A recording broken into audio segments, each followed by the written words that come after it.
إن الحمد لله نحمده ونستعينه ونؤمن به ونتوكل عليه ونعوذ بالله من شرور أنفسنا ومن سيئات أعمالنا من يهده الله فلا مضل له ومن يضلل فلا هادي له وأشهد أن لا إله إلا الله وحده لا شريك له وأشهد أن محمدًا عبده ورسوله أرسله بالهدى ودين الحق ليظهره على الدين كله ولو كره المشركون اللهم صل على محمد وعلى آل محمد كما صليت على إبراهيم وعلى آل إبراهيم وبارك على محمد وعلى آل محمد كما باركت على إبراهيم وعلى آل إبراهيم إنك حميد مجيد أما بعد فإن خير الحديث كتاب الله وخير الهدي هدي محمد صلى الله عليه وسلم وشر الأمور محدثاتها وكل محدثة بدعة وكل بدعة ضلالة وكل ضلالة في النار أعوذ بالله من الشيطان الرجيم بسم الله الرحمن الرحيم يا أيها الذين آمنوا اتقوا الله حق تقاته ولا تموتن إلا وأنتم مسلمون بسم الله الرحمن الرحيم يا أيها الذين آمنوا لا تتخذوا عدوي وعدوكم أولياء تلقون إليهم بالمودة ഏറെ പ്രിയങ്കരായ മുഅ്മിനീങ്ങളെ മുഅ്മിനാത്തുകളെ, അല്ലാഹു സുബ്ഹാനഹു തആലയുടെ നിയമങ്ങളും നിർദ്ദേശങ്ങളുമൊക്കെ നമ്മുടെ ജീവിതത്തിൻ്റെ ഓരോ സന്ദർഭങ്ങളിലും നമ്മൾ ഇടപെടുന്ന ഓരോ ഇടങ്ങളിലും സൂക്ഷ്മത പുലർത്തി തഖ്വയുള്ളവരായി ജീവിക്കണമെന്ന് എന്നോടും നിങ്ങളോടുമായി ഓർമ്മപ്പെടുത്തുകയാണ്, വസിയത്ത് ചെയ്യുകയാണ്. ഒരു വേനലവധി കാലത്താണ് നമ്മളിവിടെ അള്ളാഹുവിൻ്റെ ഭവനത്തിൽ ഒരുമിച്ച് കൂടിയിരിക്കുന്നത്.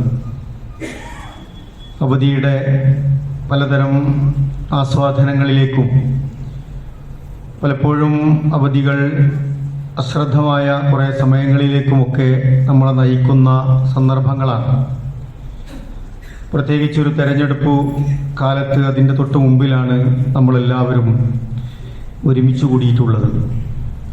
ആ നിലയ്ക്ക് തന്നെ തിരക്കുള്ളവരുണ്ട്, ജീവിതത്തിൻ്റെ ഓട്ടപ്പാച്ചിലുകൾക്കിടയിൽ ഗൗരവമായ കാര്യങ്ങൾക്ക് സമയം ചെലവഴിക്കുന്നവരുണ്ട്, ഇസ്ലാമിൻ്റെ കാര്യങ്ങളെക്കുറിച്ചും മതപഠനത്തെക്കുറിച്ചും മക്കളെ ബോധ്യപ്പെടുത്താൻ ഈ സമയം ഉപയോഗപ്പെടുമെന്ന് കരുതുന്നവരുണ്ട്.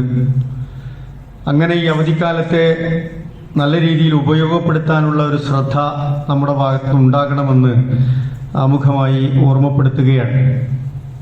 അതോടൊപ്പം തന്നെ ആസന്നമായ ഒരു തെരഞ്ഞെടുപ്പിൻ്റെ മുമ്പിൽ എന്ന നിലയ്ക്ക് ഇസ്ലാമിലെ ഇതുമായി ബന്ധപ്പെട്ട നമ്മുടെ ഒരു സമീപനം, പ്രത്യേകിച്ചും ഒരു ജനാധിപത്യ രാജ്യത്ത് ഒരു മുസ്ലിം വിഭാഗം, ഒരു ന്യൂനപക്ഷ വിഭാഗമായി ജീവിക്കുന്ന നമ്മളെ സംബന്ധിച്ചിടത്തോളം നമ്മൾ ഈ ജനാധിപത്യ രാജ്യത്ത് സ്വീകരിക്കേണ്ട ചില നിലപാടുകളെക്കുറിച്ചുള്ള കാര്യങ്ങളാണ് ഓർമ്മപ്പെടുത്താൻ ഉദ്ദേശിക്കുന്നത്. ഇസ്ലാം എന്നത് ഒരു മതമാണ്, നമ്മുടെ ജീവിതത്തിൻ്റെ മാർഗദർശനമാണ്. ഒരു മുഅ്മിനായ മനുഷ്യൻ എങ്ങനെ ജീവിച്ച് മരിക്കുന്ന കാലത്ത് എന്തൊക്കെ ചെയ്യണമെന്ന്, മരണാനന്തര ലോകത്ത് അവൻ എന്ത് സംഭവിക്കുമെന്നൊക്കെ കൃത്യമായ കാഴ്ചപ്പാടുകൾ ഇസ്ലാം മുന്നോട്ട് വെക്കുന്നുണ്ട്. അല്ലാഹു സുബ്ഹാനഹു തആല മനുഷ്യരായ അവൻ്റെ സൃഷ്ടികൾക്ക് പ്രവാചകന്മാർ മുഖേന ഈ പ്രബോധനം, ഈ ദഅവത്ത്, ദീനിൻ്റെ ഹിദായത്ത് ഏത് വഴിക്കാകണം എന്ന് കൃത്യമായി പഠിപ്പിച്ചു തരുന്നുണ്ട്. അതിൽ കുറേ നിയമങ്ങളുണ്ട്, നിബന്ധനകളുണ്ട്, മുന്നൊരുക്കങ്ങളെ കുറിച്ചും മുന്നറിയിപ്പുകളെ കുറിച്ചും പഠിപ്പിക്കുന്നുണ്ട്. ഹലാലുകളും ഹറാമുകളും ഒക്കെ പഠിപ്പിക്കുന്നുണ്ട്. എല്ലാ പ്രവാചകന്മാരും, ലക്ഷക്കണക്കിന് പ്രവാചകന്മാർ വന്നുപോയി. 10-25ഓളം പ്രവാചകന്മാരെ പരിശുദ്ധ ഖുർആൻ നമുക്ക് പരിചയപ്പെടുത്തുന്നുണ്ട്. എല്ലാ പ്രവാചകന്മാരും അള്ളാഹുവിന് ജീവിതം സമർപ്പിച്ചവരായിരുന്നു എന്ന് മൊത്തത്തിൽ നമുക്ക് മനസ്സിലാക്കാൻ കഴിയും. ഏതെങ്കിലും ഒരു പ്രവാചകൻ അവരുടെ ജീവിതത്തിൽ പരാജയപ്പെട്ടു എന്നോ, ദൗത്യം പൂർത്തിയാക്കാതെ മടങ്ങിയെന്നോ, അല്ലെങ്കിൽ അത് പൂർത്തിയായില്ല എന്നോ ഒന്നും ഖുർആൻ നമുക്ക് പറഞ്ഞു തരുന്നില്ല. വ്യത്യസ്ത രാജ്യങ്ങളിൽ, വ്യത്യസ്ത കാലയളവിൽ വ്യത്യസ്തമായ ദൗത്യങ്ങളെ, വ്യത്യസ്തമായ പരീക്ഷണങ്ങളെയൊക്കെ അഭിമുഖീകരിച്ചാണ് പ്രവാചകന്മാർ ഈ ജീവിച്ച് കടന്നുപോയത് എന്ന് നമുക്ക് മനസ്സിലാക്കാൻ കഴിയും. സൂചിപ്പിച്ചത് അള്ളാഹുവിന് ജീവിതം സമർപ്പിക്കാനാണ് പ്രവാചകന്മാർ അഖിലവും നമ്മളോട് പഠിപ്പിച്ചിട്ടുള്ളത്. അതിൽ കുറേ അനുയായികൾ ഉണ്ടായിരുന്ന പ്രവാചകന്മാരുണ്ടായിരുന്നു. എന്നാൽ വളരെ കുറച്ച് അനുയായികൾ മാത്രം ലഭിച്ച പ്രവാചകന്മാരുണ്ടായിരുന്നു, നബിമാരുണ്ടായിരുന്നു. ചിലർക്ക് ഭരണാധികാരം ലഭിച്ച പ്രവാചകന്മാരുണ്ടായിരുന്നു.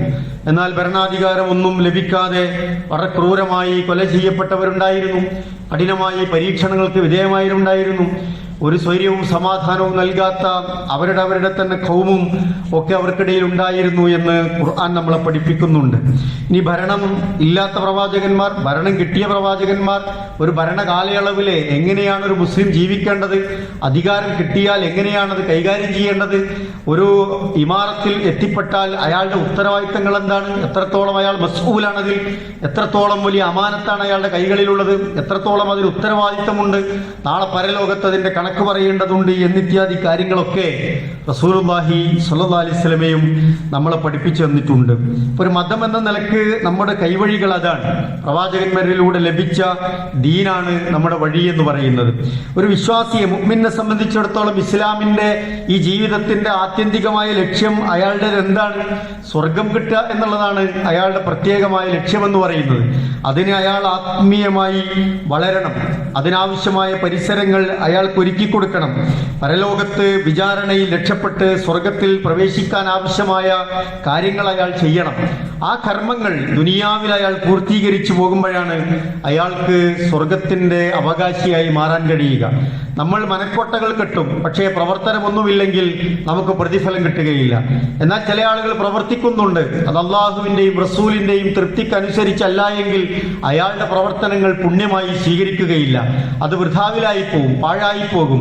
അതുകൊണ്ടാണ് ഖുർആൻ ഓർമ്മിപ്പിച്ചത്, വമാ തുജ്സൗന ഇല്ലാ മാ കുൻതും തഅമലൂൻ, നിങ്ങൾ പ്രവർത്തിച്ചിരുന്നതിനല്ലാതെ നിങ്ങൾക്ക് പ്രതിഫലം ലഭിക്കുകയില്ല. അപ്പൊ നമ്മൾ എന്താണോ ദുനിയാവിൽ അള്ളാഹു തന്ന ഈ ആയുസ്സിൽ നമ്മൾ പ്രവർത്തിക്കുന്നത്, അതിനാണ് അള്ളാഹു നമുക്ക് പ്രതിഫലം നൽകുന്നത് എന്ന്, കൂലി നൽകുന്നത് എന്ന് ഖുർആൻ പഠിപ്പിക്കുന്നുണ്ട്. അപ്പൊ നല്ലത് ചെയ്താൽ അതിന്റെ പ്രതിഫലം ഉണ്ടാവും, തിന്മയാണ് ചെയ്യുന്നത് എങ്കിൽ അതിന്റെ ശിക്ഷയും ഉണ്ടാകുമെന്നാണ് ഖുർആൻ ഓർമ്മിപ്പിക്കുന്നത്. മറ്റൊരിടത്ത് അല്ലാഹു പറയുന്നു, വലികുല്ലിൻ ദറജാതും മിമ്മാ അമിലു, നിങ്ങൾക്ക് അമലുകൾ, സൽക്കർമ്മങ്ങൾ പ്രവർത്തിക്കുന്നവർക്ക് അതിനനുസരിച്ചുള്ള പദവികൾ അല്ലാഹു തആല ഉയർത്തിത്തരുമെന്നാണ്. അപ്പൊ നന്മയും തിന്മയും ചെയ്യുന്നവർക്ക് ലിംഗവ്യത്യാസമില്ലാതെ, ആണെന്നോ പെണ്ണെന്നോ വ്യത്യാസമില്ലാതെ അവരുടെ അമലുകൾക്ക് പ്രതിഫലം നൽകും, തിന്മകൾക്ക് ശിക്ഷയും ലഭിക്കുമെന്ന് ഖുർആൻ നമ്മളെ ഓർമ്മിപ്പിക്കുകയാണ്. ഈ ഭൂമിയിൽ നമ്മുടെ കർമ്മമണ്ഡലമാണ്, പ്രവർത്തിക്കേണ്ട ഇടമാണ്, ജീവിക്കേണ്ട ഇടമാണ്. എങ്ങനെയാണ് ഭൂമിയിലെ വ്യവസ്ഥ അല്ലാഹു നിശ്ചയിച്ചിട്ടുള്ളത്? വ്യക്തിപരമായ ജീവിതമുണ്ട്, വ്യക്തിപരമായ ചോദ്യങ്ങളുണ്ട്, വ്യക്തിപരമായ ഉത്തരവാദിത്തങ്ങളുണ്ട്. അതുപോലെ തന്നെ കുടുംബപരമായ നമ്മുടെ ജീവിതമുണ്ട്, ഉത്തരവാദിത്തങ്ങളുണ്ട്. ഒരു സമൂഹത്തിൽ നമ്മൾ ഇടപെടുന്നുണ്ട്, ജീവിക്കുന്നുണ്ട്. ഒരു സാമൂഹ്യ ജീവി എന്ന നിലക്കും, ഒരു ഉമ്മത്ത് എന്ന നിലക്കുമൊക്കെ, ഒരു ഖൗം എന്ന നിലക്കൊക്കെ നമ്മളിവിടെ ജീവിച്ചു മുന്നോട്ട് പോകുന്നുണ്ട്. അതുകൊണ്ട് ഖുർആൻ വ്യക്തി, കുടുംബം, സമൂഹം എന്ന നിലക്ക് നിങ്ങൾ ജീവിക്കുമ്പോൾ നിങ്ങൾക്കൊരു ഇമാറത്ത് വേണം, ഒരു അമീറിനെ നിശ്ചയിക്കണം എന്ന് നമ്മളെ പഠിപ്പിക്കുന്നു. ഇപ്പൊ ഇസ്ലാമിക ഭരണമാണെങ്കിൽ അവിടെ ഇസ്ലാമികമായ ഭരണക്രമത്തിൽ ഒരു സംവിധാനം ഉണ്ടാവും, ഒരു ഖലീഫ ഉണ്ടാവും, അല്ലെങ്കിൽ ഒരു അമീർ അതിനുണ്ടാകും, മൊത്തത്തിൽ ഒരു നേതൃത്വം ഉണ്ടാകും. എന്നാൽ മുസ്ലിമേതര രാജ്യങ്ങളിൽ ജീവിക്കുന്ന മുസ്ലിങ്ങളുണ്ട്. അവിടെ എങ്ങനെയാണ് ഇസ്ലാമിക ഭരണമില്ലാത്ത വ്യവസ്ഥയിൽ ജീവിക്കേണ്ടത് എന്നതിന് ഒരുപാട് പ്രവാചകന്മാരുടെ ചരിത്രം നമ്മളെ പഠിപ്പിക്കുന്നുണ്ട്. അവിടെ ഇസ്ലാമിന്റെ പ്രബോധന പ്രവർത്തനങ്ങൾ ചെയ്തു നിർവഹിച്ചും ഇസ്ലാമികമായി ജീവിച്ചും നമുക്ക് മുന്നോട്ട് പോകാൻ കഴിയുന്ന സാഹചര്യം ഉണ്ടാക്കിയെടുക്കണം എന്നും ഖുർആനും ഹദീസുകളൊക്കെ നമ്മളെ പഠിപ്പിക്കുന്നുണ്ട്. അപ്പോ ഒരു മുസ്ലിമായി ഒരു ജനാധിപത്യ രാജ്യത്ത്, ഇന്ത്യ പോലുള്ള രാജ്യത്ത് ജീവിക്കുന്ന നമ്മളെ സംബന്ധിച്ചിടത്തോളം ഈ രാജ്യത്തിന്റെ ഒരു ഭരണഘടനയുണ്ട്. ആ ഭരണഘടന അനുസരിച്ച് നമുക്ക് നൽകിയ സമത്വത്തെക്കുറിച്ച്, പരസ്പരം ഈ നാട്ടിൽ ജീവിക്കുന്നവരുടെ സാഹോദര്യത്തെ മനസ്സിലാക്കി നമുക്ക് അനുവദിച്ച സ്വാതന്ത്ര്യത്തെ ഉപയോഗപ്പെടുത്തി നമ്മൾ ദീനനുസരിച്ച് ജീവിക്കുക എന്നതാണ് പ്രധാനപ്പെട്ട കാര്യമെന്ന് പറയുന്നത്. അപ്പോൾ ഇവിടുത്തെ ജനാധിപത്യ സംവിധാനത്തിൽ ഒരു ഇലക്ഷൻ എന്ന് പറയുന്നത്, തെരഞ്ഞെടുപ്പ് എന്ന് പറയുന്നത് വളരെ പ്രധാനപ്പെട്ട നിർണായകമായ ഒരു കാര്യമാണ്. അധികാര പങ്കാളിത്തത്തിലേക്ക് ജനാധിപത്യ സംവിധാനങ്ങളിൽ നമുക്ക് എത്തിപ്പെടാനുള്ള മാർഗം എന്ന് പറയുന്നത് എന്താണ്? നമ്മൾ നമ്മുടെ സമ്മതിദാനാവകാശം വോട്ട് ചെയ്യുക എന്നതാണ്. വോട്ട് പ്രക്രിയയിൽ നമ്മൾ പങ്കാളികളാവുക എന്നുള്ളതാണ്. അതിലൂടെ നമ്മുടെ കാര്യങ്ങളെ സാധിച്ചെടുക്കാൻ പറ്റുന്ന, ദീനി പരിസരം സൗകര്യപ്പെടാവുന്ന, രാജ്യത്ത് സൗകര്യവും സമാധാനത്തോടും ജീവിക്കാൻ പറ്റുന്ന, അധികാരത്തിന്റെ കാര്യങ്ങളെ സുഗമമായി നടത്തിക്കിട്ടാൻ പറ്റുന്ന ആളുകളെ നമ്മൾ തെരഞ്ഞെടുത്ത് പറഞ്ഞയക്കുക എന്നതാണ് കരണീയമായ മാർഗമെന്ന് പറയുന്നത്. ആ മാർഗം നമ്മൾ നിർവഹിക്കേണ്ടതുണ്ട്. നമ്മൾ നമ്മുടെ വോട്ടുകൾ ഉറപ്പുവരുത്തേണ്ടതുണ്ട്, വോട്ടുകൾ ചെയ്യേണ്ടതുണ്ട്. ചെയ്യാന്ന് മാത്രമല്ല, ആളുകളെ കൊണ്ട് ചെയ്യിപ്പിക്കേണ്ട ഉത്തരവാദിത്വം നമുക്കുണ്ട്. ഒരു SIR പരിഷ്കരിക്കപ്പെട്ട ഒരു സമയത്താണ് നമ്മൾ മുന്നോട്ട് പോകുന്നത്. 2002 വോട്ട് ചെയ്തവർ നിങ്ങളുടെ കുടുംബത്തിൽ ആരുണ്ട് എന്നതിനെ അടിസ്ഥാനപ്പെടുത്തിയാണ് ഇത്തവണത്തെ വോട്ടേഴ്സ് ലിസ്റ്റ് പബ്ലിഷ് ചെയ്തിട്ടുള്ളത്. അതുകൊണ്ട് വർഷങ്ങൾക്കപ്പുറത്ത് ചിലപ്പോൾ 2026 വോട്ട് ചെയ്തവർ നിങ്ങളുടെ കുടുംബത്തിൽ ആരുണ്ട് എന്നതിന്റെ അടിസ്ഥാനത്തിലായിരിക്കാം അടുത്തൊരു SIR പരിഷ്കരിക്കപ്പെടുന്നത്. അതുകൊണ്ട് നമ്മുടെ വോട്ട് ചെയ്യുന്നതിന്റെ കാര്യം ഗൗരവമായി കാണണമെന്നാണ് ഓർമ്മപ്പെടുത്താനുള്ളത് പ്രിയപ്പെട്ടവരെ. അപ്പൊ നമ്മൾ ഈ പ്രവർത്തനത്തിൽ, തെരഞ്ഞെടുപ്പിൽ പങ്കാളികളാവുക, ഭരണഘടനയുടെ അന്തസ്സും അഖണ്ഡതയും ഉയർത്തിപ്പിടിക്കാൻ ആവശ്യമായ പ്രവർത്തനങ്ങൾ നിർവഹിക്കുക. രാഷ്ട്രീയ പ്രവർത്തനം എന്ന് പറയുന്നത് ദഅ്വാ രംഗത്ത് നമ്മൾ പ്രവർത്തിക്കുന്നത് പോലെ തന്നെയാണ്. സാമൂഹ്യ സേവനം, അതുപോലെ തന്നെ ആളുകൾക്ക് പരസഹായം, രാഷ്ട്രീയ പ്രവർത്തനങ്ങൾ നാടിനും സമുദായത്തിനും സമൂഹത്തിനുമൊക്കെ നിർവഹിക്കേണ്ട കാര്യങ്ങളെക്കുറിച്ച്, പ്രവർത്തിക്കേണ്ട കാര്യങ്ങളെക്കുറിച്ച് പുണ്യപ്രവർത്തനമാണ്. നമുക്ക് ഇഖ്ലാസും അതുപോലെ തന്നെ നല്ല നീയത്തും ഉണ്ടെങ്കിൽ അതിലൂടെയൊക്കെ നമുക്ക് പ്രതിഫലം കിട്ടുമെന്നാണ് റസൂലുള്ളാഹി സ്വല്ലല്ലാഹി അലൈഹി വസല്ലം നമ്മളെ പഠിപ്പിക്കുന്നത്. ഒരു തെരഞ്ഞെടുപ്പിന്റെ മുന്നിൽ നിൽക്കുമ്പോൾ നമ്മൾ മനസ്സിലാക്കേണ്ട ചില കാര്യങ്ങൾ ചുരുക്കി സൂചിപ്പിക്കുകയാണ്. ഒന്ന്, നമ്മൾ വോട്ട് ചെയ്യുമ്പോൾ, ഒരാളെ തെരഞ്ഞെടുക്കുമ്പോൾ, ഒരു മുന്നണിയോടോ ഒരു പ്രസ്ഥാനത്തോടോ ഒക്കെ നമ്മൾ കൂറ് പ്രഖ്യാപിക്കുമ്പോൾ, അതിനെ പിന്തുണച്ചു പോകുമ്പോൾ, മുസ്ലിമിനെ സംബന്ധിച്ചിടത്തോളം, ഒരു മുഅ്മിനെ സംബന്ധിച്ചിടത്തോളം അയാൾ ആത്യന്തികമായി ശ്രദ്ധിക്കേണ്ടത് പരലോക ജീവിതത്തെ അയാൾക്ക് ബോധമുണ്ടാകണം. മുഅ്മിനാണ് എന്ന ബോധമുണ്ടാകണം. അള്ളാഹുവിന്റെ അടുക്കൽ മരണപ്പെട്ടതിന് ശേഷം ഞാൻ ചെയ്യുന്ന ഓരോ ആമലുകൾക്കും പ്രതിഫലമുണ്ട്, തിന്മയാണെങ്കിൽ ശിക്ഷയുണ്ട് എന്ന ബോധമുണ്ടാകണം.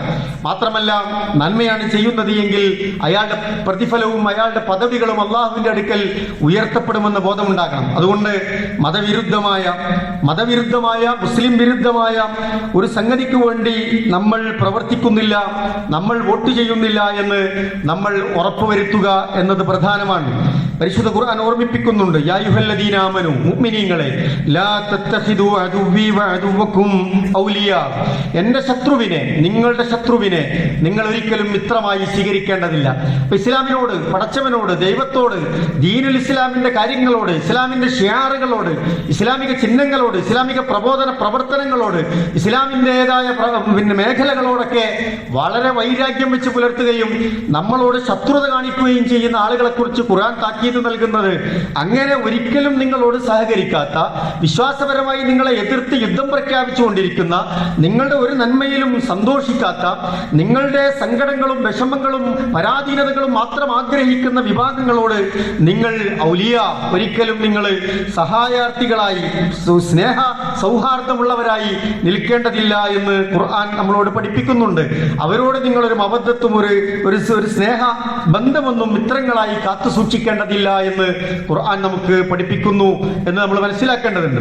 രണ്ടാമതായി ഖുർആൻ മറ്റൊരിടത്ത് പറയുന്നത്, വഖദ് നസ്സല അലൈക്കും ഫിൽ കിതാബി അൻ ഇദാ സമീഅതും ആയാത്തില്ലാ, ചില ആളുകളുണ്ട് അള്ളാഹുവിൽ നിന്ന് അവതരിപ്പിക്കപ്പെട്ട വിശുദ്ധ ഖുർആന്റെ ആയത്തുകൾ കേൾക്കുമ്പോൾ അതിനോടൊക്കെ ഒരുതരം അസഹിഷ്ണുത പ്രകടിപ്പിക്കുന്നവർ, യുക്ഫറു ബിഹാ വയുസ്തഹ്സഉ ബിഹാ, അതിനോട് കഠിനമായ വിരോധമാണ്. കഠിനമായ വിരോധം മാത്രമല്ല, അവിശ്വാസം പ്രകടിപ്പിക്കുകയും, അത് മാത്രമല്ല ആയത്തുകളോ ഇത്തരത്തിലുള്ള ഇസ്ലാമികമായ കാര്യങ്ങളോ കേൾക്കുമ്പോൾ പരിഹാസത്തോടുകൂടി ഇടപെടുകയും ചെയ്യുന്ന ആളുകൾ ഉണ്ടാവും. അത്തരം ചർച്ചകളാണ് നിങ്ങളുടെ കൂട്ടത്തിൽ ഇരുന്ന് ആളുകൾ നടത്തിക്കൊണ്ടിരിക്കുന്നത് എങ്കിൽ ആ ചർച്ച അവർ അവസാനിപ്പിക്കുന്നത് വരെ നിങ്ങൾ അവരോടൊപ്പം സഹകരിക്കേണ്ടതില്ല, അവരോടൊപ്പം ഇരിക്കേണ്ടതില്ല എന്ന് ഖുർആൻ നമ്മളെ പഠിപ്പിക്കുന്നുണ്ട്. അപ്പൊ മുസ്ലിങ്ങൾ നിങ്ങളുടെ ചിഹ്നങ്ങളെയും വിശ്വാസങ്ങളെയും ആചാരങ്ങളെയും അനുഷ്ഠാനങ്ങളെയും പരിശുദ്ധ ഖുർആനെയും ഒക്കെ അങ്ങനെ വിമർശിക്കുകയും പരിഹസിക്കുകയും മുസ്ലിം ഉമ്മത്തിനോട് തന്നെ ഇത്തരത്തിലുള്ള ഒരു വെറുപ്പൊക്കെ വെച്ച് പുലർത്തുന്ന മനുഷ്യരുണ്ടാകും. അത്തരക്കാരോട് നിങ്ങൾ ഒരു സഹകരണം കാണിക്കേണ്ടതില്ല എന്ന് ഖുർആൻ നമ്മൾ ഓർമ്മിപ്പിക്കുകയാണ്. മാത്രവുമല്ല, മുനാഫിക്കുകളെ കുറിച്ച് അവിടെ പറയുന്നുണ്ട്, കാഫിരീങ്ങളെ കുറിച്ച് പറയുന്നുണ്ട്. ഇന്നക്കും ഇദം മിസ്ലുഹും ഇന്നല്ലാഹ ജാമിഉൽ മുനാഫിഖീന വൽ കാഫിരീന ഫീ ജഹന്നമ ജമീഅ. നിങ്ങൾ അവരുടെ കൂടെ അങ്ങനെ സഹായിച്ചും സഹകരിച്ചും ഒക്കെ പോകാനാണ് നിങ്ങളുടെ താല്പര്യമെങ്കിൽ നിങ്ങളും ആ കൂട്ടത്തിൽ പെട്ടവരായിരിക്കും എന്ന് ഖുർആൻ ഗൗരവത്തിൽ ഓർമ്മിപ്പിക്കുകയാണ്. മാത്രമല്ല, നിഫാഖോടുകൂടി അതുപോലെ തന്നെ കഠിനമായ വിശ്വാസത്തിന്റെ വെറുപ്പോടുകൂടി ആരാണോ ജീവിക്കുന്നത് ഫീ ജഹന്നമ ജമീഅ, അയാൾ നരകത്തിന്റെ അവകാശിയാകുമെന്ന് ഖുർആൻ ഓർമ്മിപ്പിക്കുകയാണ്. അതുകൊണ്ട് നമ്മുടെ പ്രവർത്തന മണ്ഡലം വളരെ സുതാര്യവും വളരെ വൃത്തിയുള്ളതും നമ്മുടെ ദീനിനെ കളങ്കപ്പെടുത്തുന്നതല്ല എന്ന് പ്രിയപ്പെട്ടവരെ നമ്മൾ ഉറപ്പുവരുത്തേണ്ടത് വളരെ പ്രധാനമാണ്. മറ്റൊന്ന്, ആരാണ് നമ്മൾ എത്രത്തോളമാണ് ഒരു മുസ്ലിമേതര രാജ്യത്ത് അമുസ്ലിങ്ങളും വിശ്വാസമുള്ളവരും വിശ്വാസമില്ലാത്തവരും പല നിലക്കുള്ള ഇസങ്ങൾ കാത്തു സൂക്ഷിക്കുന്നവരും പലതരത്തിലുള്ള വിശ്വാസങ്ങളുമായി മുന്നോട്ട് പോകുന്ന മനുഷ്യരൊക്കെ ഉണ്ടാവും. എല്ലാവരുമായും നമ്മളോട് ഇടപഴകി ജീവിക്കാൻ പറഞ്ഞിട്ടുണ്ട്. അവരോടുള്ള സഹകരണം എത്രത്തോളം ആകാമെന്നും ഖുർആൻ പഠിപ്പിച്ചിട്ടുണ്ട്. ആരോടൊക്കെയാണ് നമുക്ക് സഹകരിക്കാൻ പറ്റുക എന്നതും കൃത്യമായി നമ്മളോട് പഠിപ്പിച്ചിട്ടുണ്ട്. ഖുർആൻ പറഞ്ഞു, ഇന്നമാ യൻഹാകുമുല്ലാഹു അനില്ലദീന ഖാതലൂകും ഫിദ്ദീൻ. ദീനിന്റെ വിഷയത്തിൽ നിങ്ങളോട് യുദ്ധം ചെയ്യാത്ത മനുഷ്യരോട് അല്ലാഹു തആല നിങ്ങൾ സഹകരിക്കുന്നതിൽ വിരോധം പ്രകടിപ്പിക്കുന്നില്ല എന്നാണ്. അപ്പൊ നമ്മൾ മുസ്ലിം ആയതിന്റെ പേരിൽ, മുഅ്മിനായതിന്റെ പേരിൽ, ദീനനുസരിച്ച് ജീവിക്കുന്നതിന്റെ പേരിൽ, ദീനിന് ആവശ്യമായ കാര്യങ്ങൾ ഒരുക്കിക്കൂട്ടുന്നതിന്റെ പേരിലൊക്കെ നമ്മളോട് യുദ്ധം പ്രഖ്യാപിക്കാത്ത മനുഷ്യരുണ്ടാവും. പക്ഷെ അവർ മുസ്ലിങ്ങളല്ല, നമ്മളുമായി സഹകരിക്കുന്ന ആളുകളാണ്. പരസ്പരം സ്നേഹത്തിലും സന്തോഷത്തിലും ഭൗതികമായ കാര്യങ്ങളിലുമൊക്കെ പരസ്പരം കൊടുക്കൽ കൊള്ളലുകൾ സ്വീകരിക്കുന്ന ആളുകളാണ്. അവരുമായി നമുക്ക് ബന്ധം സ്ഥാപിച്ച് മുന്നോട്ട് പോകാമെന്നാണ്. വാഖ്റജൂകും മിൻ ദിയാരികും വദഹറു അലാ ഇഖ്റാജികും മൻ തവല്ലൗഹും. ചില ആളുകളുണ്ട് നിങ്ങളുടെ വീട്ടിൽ നിന്ന് തന്നെ പുറത്താക്കാൻ പണിയെടുക്കുന്നവർ. ചില ആളുകൾ നേരിട്ടല്ല അത്തരത്തിലുള്ള പ്രവർത്തനങ്ങൾ ചെയ്യുന്നത്, നമ്മളെ പുറത്താക്കാൻ ആഗ്രഹിക്കുന്നവരെ സഹായിക്കുന്ന ചില ആളുകളുമുണ്ട്. അവരോട് മാത്രമാണ് നിങ്ങൾ കാർക്കശ്യത്തോടുകൂടി അല്ലെങ്കിൽ ഒരു സഹകരണ മനോഭാവത്തോടുകൂടി സൗഹൃദ മനോഭാവത്തോടുകൂടി പോകാതിരിക്കേണ്ട ആവശ്യകതയെക്കുറിച്ച് ഖുർആൻ നമ്മളെ പഠിപ്പിക്കുന്നത്. അപ്പൊ നമ്മളെ വീട്ടിൽ നിന്ന് നാട്ടിൽ നിന്ന് പുറത്താക്കണമെന്ന് ആഗ്രഹിക്കുന്നവരോടുള്ള സഹകരണം പാടില്ല എന്ന് ഖുർആൻ നമ്മൾ ഓർമ്മിപ്പിക്കുകയാണ്. പുറത്താക്കാൻ വേണ്ടി മറ്റുള്ളവരുമായി കൈകോർത്ത് തോളിൽ കൈയിട്ട് പ്രവർത്തിക്കുന്ന ആളുകളുണ്ടാവും. പ്രത്യക്ഷത്തിൽ അവരില്ലെങ്കിലും അണിയറയിൽ അവരുടെ പ്രവർത്തനങ്ങൾ സജീവമായിരിക്കും. അവരോടും നമ്മുടെ സഹകരണത്തിൽ പരിമിതി നിയന്ത്രണമുണ്ട് എന്ന് ഖുർആൻ നമ്മളെ ഓർമ്മപ്പെടുത്തുകയാണ്. ചുരുക്കി പറഞ്ഞാൽ, മതവിരുദ്ധരായവരോട്, മുസ്ലിം വിരുദ്ധത കാണിക്കുന്നവരോട്, അള്ളാഹുവിനോടും നമ്മളോടും മുസ്ലിം ഉമ്മത്തിനോടും ശത്രുത പ്രഖ്യാപിച്ചവരോട് നിങ്ങളുടെ നാട്ടിൽ നിന്ന് വീട്ടിൽ നിന്ന് ദീനിൽ നിന്ന് പുറത്താക്കുകയും അങ്ങനെ പുറത്തു പോകണമെന്ന് ആഗ്രഹിക്കുകയും ചെയ്യുന്ന ആളുകളോട് നിങ്ങൾ സഹകരിക്കേണ്ടതില്ല എന്നാണ് ഖുർആന്റെ താല്പര്യം എന്ന് പറയുന്നത്. അതല്ലാതെ നിങ്ങൾക്ക് ഇവിടെ ജീവിക്കാം, നിങ്ങൾക്ക് സമാധാനത്തോടെ നിങ്ങളുടെ ആരാധനകൾ നിർവഹിക്കാം, ദീനീ പ്രബോധന പ്രവർത്തനങ്ങൾ നടത്താം, ഭരണഘടന അനുശാസിക്കുന്ന അവകാശങ്ങൾ നേടിയെടുക്കാം, അതിനിവിടുത്തെ അധികാര പങ്കാളിത്തത്തിൽ നിങ്ങൾക്ക് പങ്കാളികളാകാം, പ്രവർത്തിക്കാം, സമാധാനപരമായ ആളുകളുമായി സംവദിക്കാം. ഇതിനൊക്കെയുള്ള സാഹചര്യങ്ങൾ നിങ്ങൾ ഒരുക്കി തരുന്നുവെങ്കിൽ നിങ്ങൾക്ക് പരസ്പരം ആളുകളോട് ശത്രുതയും വിരോധവും ഉണ്ടാകേണ്ടതില്ല എന്ന് ഖുർആൻ നമ്മൾ ഓർമ്മിപ്പിക്കുന്നുണ്ട്. നമ്മൾ ഒരു ഇലക്ഷന് മുന്നിൽ നിൽക്കുമ്പോൾ ഫാഷിസം വലിയ പ്രശ്നങ്ങൾ സൃഷ്ടിച്ചുകൊണ്ടിരിക്കുന്നു, രാജ്യത്ത് വലിയ തോതിലുള്ള വിഭാഗീയതകൾ സൃഷ്ടിക്കപ്പെട്ടുകൊണ്ടിരിക്കുന്നു, വർഗീയതകൾ പല രീതിയിൽ സോഷ്യൽ മീഡിയ രംഗത്തും അല്ലാത്ത ഇടങ്ങളിലുമൊക്കെ പരസ്പരം ചളിവാരി തേക്കുന്ന രൂപത്തിലേക്ക് കാര്യങ്ങൾ പോകുന്നു.